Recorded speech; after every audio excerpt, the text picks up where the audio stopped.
ushobora kuba wahora ubikora ariko atavyo uzi.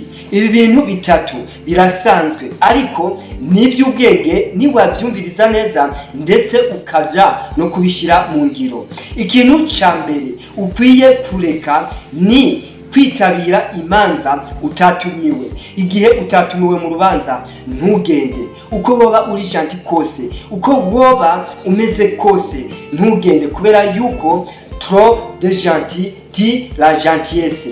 Ntuje umugenzi kubera yuko nimba uzengurutswe n'ikibano uyu bakamutumira mugabo wewe ntibagutumire, ni kubera yuko presence yawe mwaruriya rubanza ntaco uvuze. Reka rero na abusase yawe ntigire ico ivuze. Ikintu kigira kabiri, nimba aho ubaye atagaciro mu vy'ukuri baguha nuhave, kubera yuko wewe ntabwo uri giti ngo ni wahindura imizi ikuma n'amababi ace yuma. Oya, ushobora kugerageza uburyo bwose kugira ngo ubane n'ababanyi bawe neza n'abagenzi bawe neza, ariko mu by'ukuri bakama bagushira kwa makosa, bakama bashira mu nzira ivyo gutangira kugira ngo wavanse.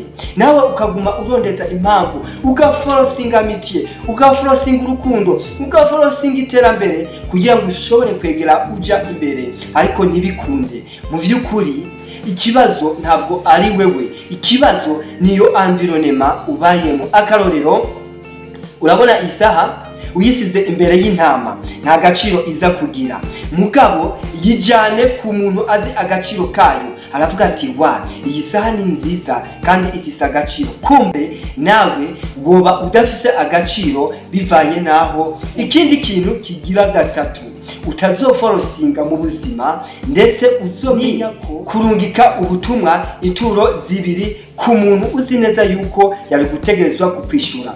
Niwarungikira umuntu ubutumwa ntuburungike ubugira kabiri nimba utabona yuko hoba hariho ikibazo ca connection cyangwa ikibazo c'amayinite muri telefone, ukabona mu vy'ukuri message yagiye kandi yakiriwe ariko ntiwishukwe, ntuzorungike igira kabiri. Kuko uyu munsi abantu baha agaciro ikintu kibafitiye umumaro. Wewe ushobora kuguma urungika ubutumwa bwa mbere, ukarungika ubwa kabiri, ukarungika ubwa gatatu, ukibaza yuko atabubonye ariko yabubonye.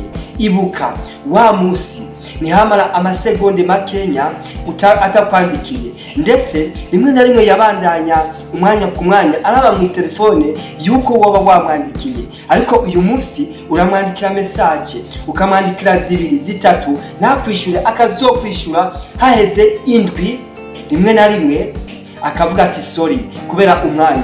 Uzomenye yuko mu by'ukuri agaciro kawe ndetse n'urukundo yaragufitiye byagabanutse muri we. Rero ibi bintu bitatu nubwo bisanzwe bikubere isomo. Ntugende batagutumiye. Nimba aho uri atagaciro uhabwa, have. Ikibazo si wewe, ikibazo naho ubaye niyo environnement.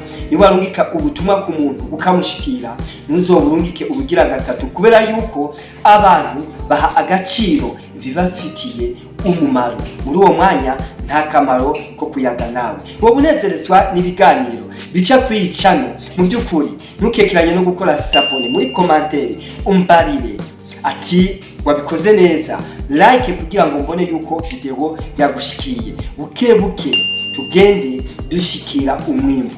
Au micro, Élisée Venal, comme toujours, allô lentement jusqu'au rendez-vous. Merci beaucoup.